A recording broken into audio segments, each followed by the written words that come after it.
Aí temos aí o Gabriel da Ícaro detonando, como sempre. Um cara que sabe pra onde ele vai e pra onde ele vem. Só depende da luz, né, Gabriel?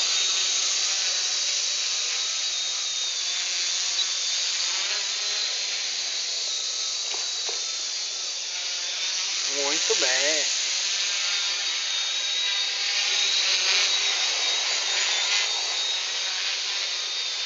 E é placa KK, não é NASA, não é GPS.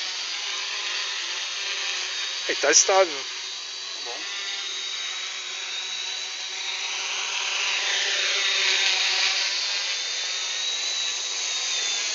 Tá bom, né?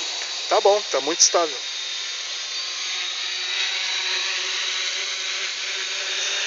Agora essa inclinação é que você dá mesmo no controle, não é isso? Oi?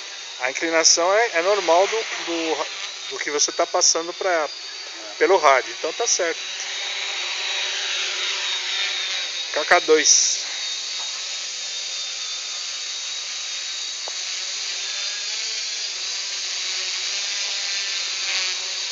Vou botar no voamos, hein? Onde? No voamos, voamos na rua. Vamos na rua. É, isso aí.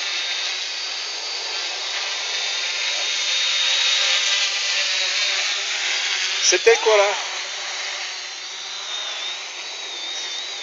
Deixa com 2 metros e estabiliza. Vamos ver se você consegue.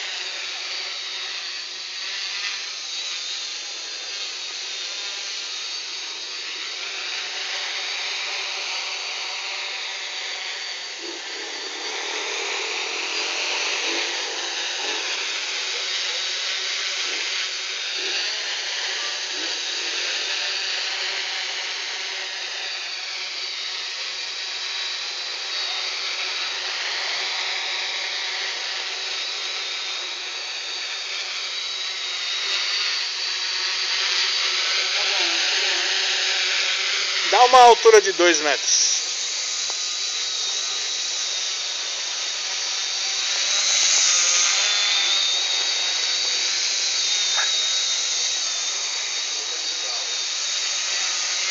Tá bom já. Por enquanto não tá vindo não.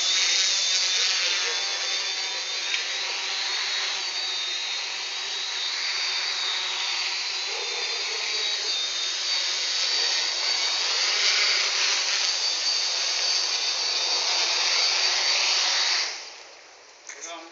Muito legal. Dá um oi pra nós aí. Ó. Falou. Aí.